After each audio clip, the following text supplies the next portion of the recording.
Most people think the scariest part of a paranormal event is the moment it happens. They're wrong. The worst part is what comes after. After the lights come back on. After the screams fade. After the last cursed word is spoken and the ground stops bleeding. That's when we show up. We don't hunt ghosts. We don't seal portals. We're not exorcists or demonologists. We clean. Blood off the walls. Brains from the ceiling fan. Files from the internet. Witnesses from existence. My name's Dale. I'm with Division 5 of a facility we just call the Bureau. There's no public website, no budget, no oversight. Our motto is simple. Don't question the incident, just erase the aftermath. I'm not a soldier. I'm not a scientist. I mop floors, burn bodies, and sometimes, I remove entire towns from GPS databases. The first time I saw a body split across 2 timelines, I didn't even blink. You get used to the impossible fast here. The body was twitching in both locations, once in a bathroom mirror and once in the bathtub. Same man, same wounds. 2 realities having a custody battle. I was told to scrub both sites. I used industrial bleach and a lighter. Most jobs are routine. Last week, a teenage girl played a cassette tape she found buried under a 200-year-old church. The audio, just 3 minutes of static, but everyone who heard it started speaking backwards and stopped blinking. We fumigated the house, neutralized the frequency, replaced the family with relocated cousins, and published an article about a carbon monoxide leak. Job done. They told me early on, never read the reports, never ask what happened, just handle the cleanup. And I followed that rule for years, until I came across Incident 347. I found it by accident. We were organizing old lockers after an agent named Riley went missing. The guy was a vet, 14 years on the job, calm as a corpse, never flinched. His gear was still in place. Nothing weird, just the usual. Hazard suit, grade 3, memory buffer pills, portable EM field disruptor, folder labeled redacted property of Echo 6. But tucked behind the folder was a log, handwritten. And that was already strange. Nobody handwrites anything here. We're trained to never leave analog traces. On the outside, it was marked Incident 347 status, incomplete. Do not process, do not document, do not enter. So naturally, I opened it. Inside were exactly 3 pages. Page 1 was mostly redacted. Only a few words were legible. Subject town located, visual anomalies. Citizens unaware of overlay, cleanup crew arrived and was unable to extract. Last recorded phrase from Riley, it's looping, don't blink. Page 2 was worse. It was a sketch. A map, a symbol, both? It looked like a town grid, but none of the streets had names, just numbers that moved when I stared too long. Some of them twisted into letters. Unfold, retention error, names or keys. Page 3 was empty, but the back had something carved into it. Not written, carved, like fingernails or a knife. We didn't finish. Something stayed. It's here now. I don't know how long I stared at it, but when I blinked, the lights flickered. And I swear, for half a second, the room was upside down. I showed the log to no one. Yeah, that night I couldn't sleep. Every time I closed my eyes, I saw roads I'd never walked. Street signs written backward. A man in a bright yellow raincoat standing in the middle of a field, holding a key made of glass. He didn't move, just stared. I blinked. He was closer. Next morning, I found Riley's boots in my locker. Size 12, caked in black dirt. Still wet. There was a note in one of them. Finish what we couldn't, but don't look too long. It looks back. That's when I knew something had been missed. All our protocols, all our sterilization, all our certainty, we'd left something behind in Incident 347, and whatever it was spreading. Not through touch, not through sound, but through observation. I've never written a report before, never broken protocol. But if you're reading this, you're already in danger. This is my confession, not just of what we did, but what we failed to clean up. And if you see a man in a yellow raincoat in your dreams, don't blink. There's a vault beneath our facility, level 6. You need 2 retinal scans, a breath key, and a neural confirmation just to open the damn elevator. Officially, it stores outdated equipment in closed case archives. Unofficially, it's where they bury the unresolved. That's where I found the box. Steel, cold, humming slightly when you touched it. A post-it note taped to the front. Incident 347, do not initiate. Do not access under any protocol tier.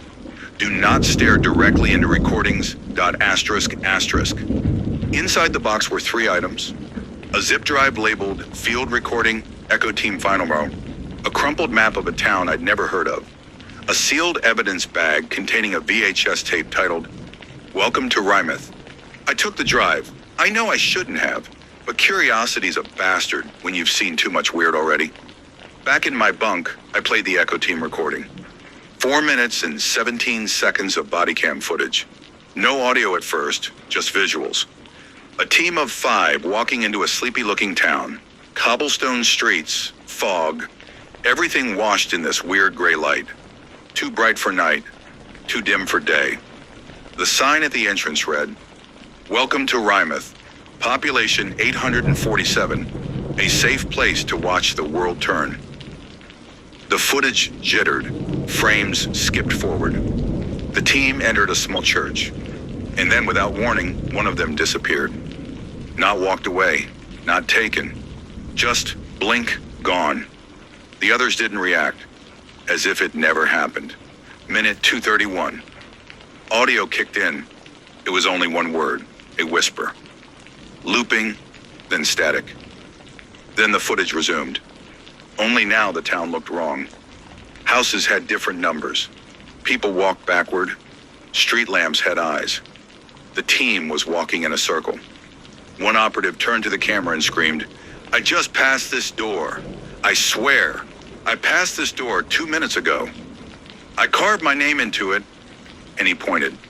On the wooden door was his name, written in jagged red.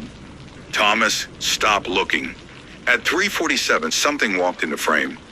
Not a person, not a creature. A shape, humanoid outline, yellow raincoat, skin glossy and translucent, like it had been dipped in wax. Its face was made of doorknobs, spinning, clicking, randomly rearranging. Every time a knob turned, something in the recording changed. Buildings shifted, people blinked in and out. And then the whisper returned, you missed something. The screen froze. A final frame remained. One Echo agent staring at the camera, mouth agape. His eyes were bleeding, and carved into his forehead were the words, I'm still inside. The feed ended. My room was silent. Then, my phone buzzed. No number, just a message. Field Unit Dale, you were not authorized to view that. The screen flashed. Everything went dark for a full 10 seconds. When it came back on, there were new pictures in my gallery. Screenshots from the video, but angles that weren't part of the footage. Images showing me watching the video. From behind me, I turned around. No one. Just the mirror. Except the reflection wasn't matching anymore. The next morning, I asked a few trusted techs if they remembered Incident 347. None of them had heard of it. One of them even laughed. You mean the joke case? That's a training myth. There is no Rymeth. But later that day, she approached me alone. Her hands were shaking. I remembered something. I used to have a photo on my fridge. It was taken in Rymeth. But I can't find it. I can't find anything. She showed me her phone. There was a picture. Blurry. Background full of fog. A yellow speck in the distance. She zoomed in, and there it was again. That raincoat. I had to know more. I went back to the evidence box. I took the VHS, plugged it into the only functioning player I could find, hidden in the archival wing.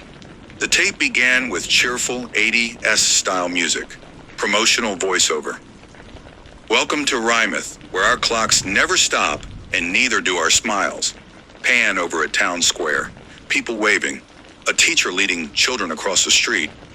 But then the image rippled, as if someone threw a stone into the film itself. Same town, same square, but different people. They were frozen, mouths stuck open, eyes bulging. The camera panned to a building's glass door. The reflection? It was the camera operator, but they had no face. The voiceover returned, warped and drowning. Once you look, you can't forget. Once you forget, you can't leave. Welcome to Rymeth. Then came the final message. Scrawled at the bottom of the screen, too fast to read at first. I slowed it down, frame by frame. Riley is still in there. The incident never ended. Stop opening doors. I haven't slept in 2 days. Last night I found a note under my pillow, written in my own handwriting. You were assigned to this cleanup for a reason. Finish it. But I was never assigned to 347. Was I? It started with the mole. We just finished a mop job in Sector 2, low-level possession site, mostly harmless. But as I was returning supplies, I noticed black patches blooming along the hallway corners. Looked like mold, but not the usual kind. It grew in geometric spirals, like something trying to write. Not in language, but in structure. I called maintenance. They stared for a second, then looked at me like I was drunk. There's nothing there, Dale. I pointed. The mold was gone. That night I went to the mess hall. The vending machine spat out 2 drinks before I pressed anything. Both cans were the same brand, Rymeth Soda. Watch the world turn, printed beneath the logo. I'd never seen that brand in my life. By the time I called someone over, the machine had reset. No record of those cans. They weren't even there anymore. But the taste lingered on my tongue. Burnt sugar, dirt, blood. Back in my room, I noticed something new. A door. Small, square, metal. Embedded in the wall near the floor like a utility hatch. I'd lived in this unit for 5 years. That door had never been there. No hinges, no seams, only a tiny brass plaque. Rymeth access pending. I blinked, and the plaque read, access granted. I didn't open it. Not yet. The next day, the surveillance division flagged my ID. Said my access logs showed I'd entered the Echo Wing at 2:33 a.m. I hadn't. But when they showed me the footage, I didn't argue. Because it was me, walking down the corridor, carrying a mop bucket, whistling. Except the footage had no sound. And the reflection in the glass cases showed something else entirely. Something taller, with a hood, and skin that glistened like wet candle wax. I started seeing it in the mirrors. Not directly, just echoes. A figure behind me that wouldn't be there when I turned. Sometimes it wasn't even humanoid. Sometimes it looked like a door made of teeth, or a suit filled with smoke. Once I swear it was me, but with every facial feature rearranged.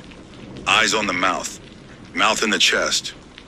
I went to see Kamari, our tech archivist, quiet guy, good with damaged drives. I showed him the corrupted file from the Rymeth tape. He frowned, ran diagnostics, said something I'll never forget. This file, it's trying to remember things that never happened. When I asked what he meant, he said, like it's storing data from other timelines. Not versions, not backups, conflicts. As if 2 realities fought over which one gets to exist. Then his nose bled. He blacked out. I called medical. They said aneurysm, just bad luck. But I saw his desktop before they took him. One image was open. The man in the yellow raincoat, standing at the foot of Kamari's hospital bed. That night I opened the door in my room. Inside was a mirror, but it wasn't reflecting my room. It was showing a different place entirely. A field, fog, a crooked church in the distance. And one figure standing with their back turned. I stepped closer. The mirror didn't reflect me anymore. It was a window, and the person turned. Not a stranger. It was Riley. His eyes were bleeding. His lips moved, and though I couldn't hear him, I understood exactly what he said. You're letting it in." I slammed the hatch shut, and the next morning, the door was gone. Things got worse in the facility. Lights flickered in rhythmic Morse code, but nobody could decode the pattern. Messages started appearing on whiteboards in languages we'd never used. Photos on ID badges began aging forward, then reversing. My own badge had a date that hadn't happened yet. Deceased 17th of June, 2025. That's next week. Then, during decon one morning, someone screamed. A junior field agent stared at his reflection too long during a routine clean. He froze, then laughed, then tried to swallow his own tongue. They sedated him, hauled him away. But before they closed the gurney doors, he looked right at me and whispered, "We're already there, Dale. Rymouth isn't a town. It's a direction, and we've already turned." I went to Riley's locker again. Same folder, same equipment, but now a new photo was taped inside. Not a selfie, not a case file. It was a picture of me, standing in the hallway. Date stamped next week, written in marker across the top. Placeholder identified, final cleanup begins. That night I had a dream, or maybe not a dream. I was back in Rymouth. Only this time, I belonged. People waved at me, called me Officer Dale, handed me keys to buildings that don't exist in our records. And in the sky, the raincoat figure hung suspended, arms outstretched like a crucifix. Every doorknob on his face was spinning. I woke up choking. There were keys in my throat. Real ones. Something is leaking through. It's not just echoes or visual anomalies anymore. It's possession by concept. Mimetic infection. The idea of Rymouth is becoming real. Because I looked too long. And now it's remembering me back. There's a rule at the Bureau. Do not return to a contaminated site without authorization. But that rule doesn't say what to do if the site comes back to you. I couldn't ignore the signs anymore. I stopped seeing mirrors because every time I looked into one, I saw different weather. A snowfall in July. Lightning in a desert. Once I saw my reflection coughing up birds. Time had warped too. I'd walk to the same corridor twice and find it had aged. Tiles cracked, paint peeled. A janitor closet appeared that hadn't been there earlier. Door ajar, filled with static instead of tools. Every night I woke up with new bruises, finger marks, as if something had gripped me tightly in sleep. And always, always that phrase, "You missed something." I found the original coordinates to Rymouth buried in the backup servers of Incident 347's log, officially wiped. But something had failed, probably intentionally. The town wasn't on any maps, no records, no satellite access. But there were hints, glitches in topography files, map overlays that would flicker for just a second before correcting themselves. The road to Rymouth didn't exist, until I started looking for it. Then it was everywhere. I took an unmarked vehicle from the garage, left at 3:03 a.m., the time when things seem quietest but reality's actually thin. No GPS, just old coordinates and instinct. I drove for what felt like hours, though my dashboard clock never moved past 3:17. The road narrowed. Fog crept in. Trees leaned over the asphalt like they were trying to listen. And then, without warning, "Welcome to Rymouth." Same sign, same slogan, same number. Population 847. Except I could feel the lie in that number. There weren't 847 people here. There were 847 versions of one person. The town wasn't empty. It wasn't alive either. It was looping. The same man walked past me 4 times, each version slightly more distorted. Older, hunched, then stretched tall and glassy-eyed. A woman in a floral dress stood at a window and never blinked. A dog barked at a hydrant for 6 minutes, then folded in half like paper and vanished. And everywhere, doors. So many doors. None labeled. All slightly open. They breathed. I followed the map from the VHS footage. It led me to the church. Inside, the walls were mirrored. Not glass, liquid reflection. like staring into water that never ripples. And in the center, a pulpit made of bones. Human, animal, some I couldn't identify. Above it, hanging from chains, was a massive key, shaped like a person. And then I heard it again. You missed something. A figure stepped from the far wall. Riley, eyes sunken, skin tight and pale. He smiled without lips. Dale, you brought it back with you. I asked him what it was.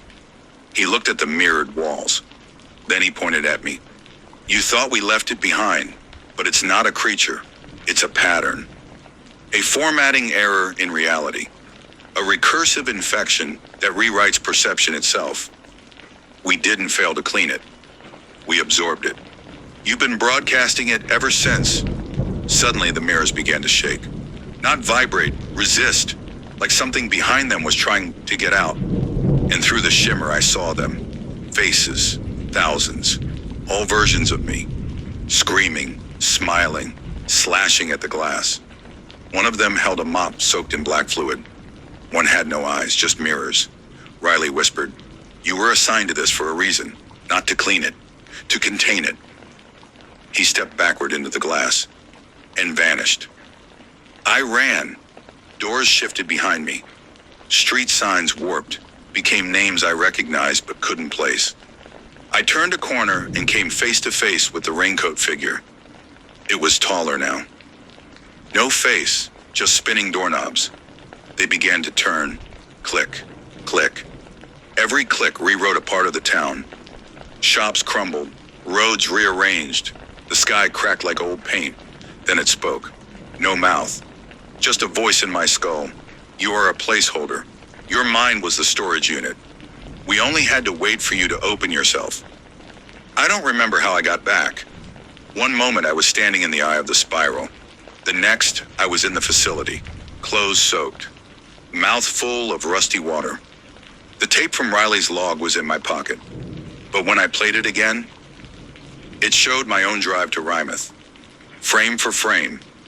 Except now I was smiling. They know something's wrong with me. I see it in their eyes. I'm glitching, I think. Sometimes I forget how doors work. Sometimes I answer questions before they're asked. Sometimes I hear the mirrors whisper, not yet, but soon. There's a new locker at the bureau. No one admits to installing it. It's labeled Incident 347B, Dale Active Vessel Containment Unstable. And on it, someone scratched a final warning. What? He was never cleaning. He was collecting. The bureau is failing. Not just structurally, ontologically. Things that used to make sense don't. Elevators go up but arrive down. Doors open into places we don't own. Agents report for shifts they've already completed. Twice.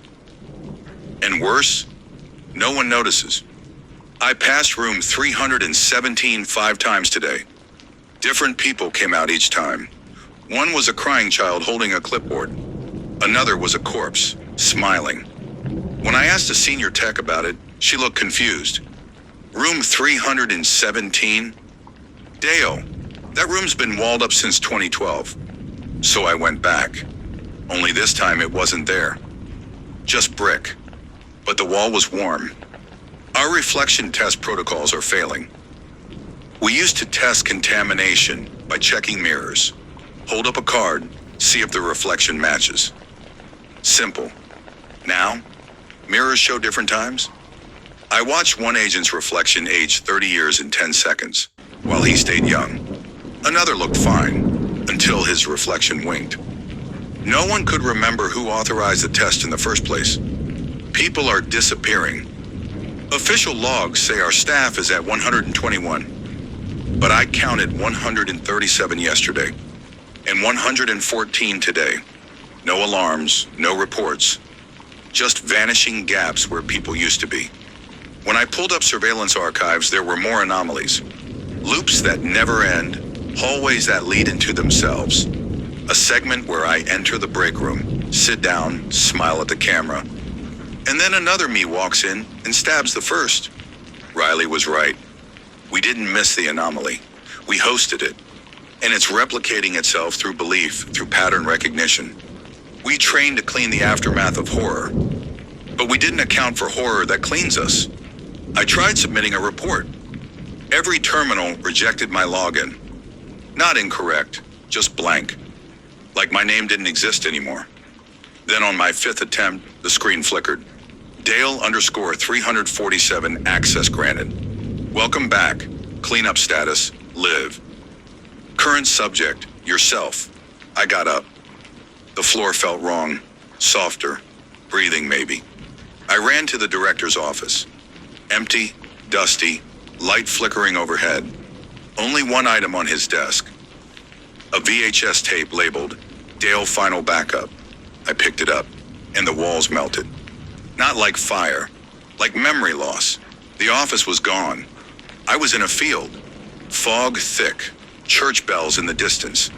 And standing in front of me, all the people we'd cleaned. Their faces were wrong. Stretched, overexposed. Like someone printed a photo too many times. One woman's eyes rotated like clock hands. A child we'd supposedly relocated had 3 mouths. None of them matched her voice. And at the center, the raincoat thing. Now massive. Its coat dragged behind it like a river of glass. Its face was mirrors. Not doorknobs anymore, just reflections of me. It raised one finger and tapped its temple. I heard its voice in my bones. You can't contain what you don't comprehend. You named it. That's how it grew. You are not a cleaner. You are a seed. I tried to scream. Nothing came out. The people behind it raised their arms, and together they blinked. Suddenly I was back in the facility. In the hall. No one around. Lights dim. Everything off. I ran to the lab, opened the latest backup logs. It showed a new protocol had been activated. Echo 347A, recursive identity stabilization. Cleaners have become carriers. Erase all traces. And under that, my own file. Dale host vector confirmed memory loop active. Terminate upon self-recognition. That's when I saw the security camera feed. One angle showed me, right now, sitting in the lab. But the feed also showed another me, walking in, holding a mop, eyes bleeding, smiling. I turned to the mirror in the lab. This time it reflected the other Dale. He raised a hand, tapped the glass. And from the other side, he whispered, "You cleaned it wrong. Now you clean everything. I don't know who I am anymore. I wake up in rooms that don't exist. I speak in voices that aren't mine. My badge changes names every hour. Yesterday it said Echo 1. Today it says Riley. Tomorrow it might say you. It's no longer a matter of what's real. That's gone. We passed that threshold back when I opened the box in level 6. Or maybe when I watched the footage. Or maybe long before, back when someone whispered, "You missed something." I'm beginning to realize the thing we missed was ourselves. I tried to initiate the full erasure protocol. The last resort, meant for entities beyond cognition. Not ghosts, not curses, concepts. The procedure is meant to fold space in memory, sealing the breach within recursive logic loops. But the system rejected me. Error, subject is part of the contamination. You are the anomaly. I stared at the terminal. The cursor blinked, then typed on its own. There is no outside anymore. The bureau has collapsed. Not destroyed, just absorbed. What's left is a loop. I hear footsteps before they happen. I see my reflection doing things I haven't done yet. People talk to me like we've spoken already. Some of them are right. Others are copies, slightly wrong. Syllables out of sync, fingers too long. Also, one of them had no shadow. I think. I don't either. Not anymore. I returned to my room. The door was open. Not ajar, open wide, like a wound. Inside, the mirror was back. But it wasn't a window now. It was a portal. The surface moved like water, pulsing with static. And through it, I saw Rymeth. But not the version I remembered. This one was made of me. Houses shaped like my limbs. Street signs in my handwriting. A bell tower that looked like my rib cage stretched over stone. Standing in the square? The raincoat figure. Now entirely reflective. A walking mirror maze. Inside its body, infinite copies of me. Cleaning, screaming, smiling. It raised one arm, held up a mop, and pointed at you. The mirror crackled. Then a voice. You opened it too. You watched. You wondered. That's enough. I turned away.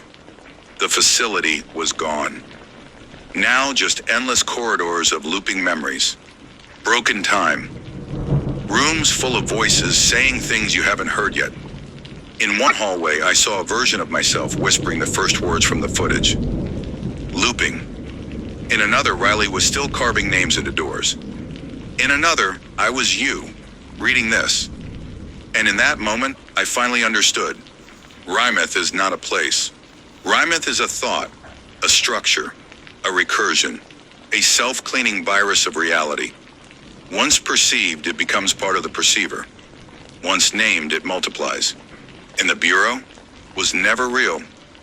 It was the containment shell, built around your awareness. There is no cleanup. There is only spread. So here's your final protocol. Your warning. If you've made it this far, it's already too late. But you have a choice. 1. Forget everything. Burn this. Never speak its name. 2. Or pass it on. Make someone else remember. Rymeth wants to be remembered. Because once it is, it's here. Do you hear it? That voice behind you? Don't turn around. Not yet. It's just your reflection. Watching. Smiling. Waiting to clean what's left.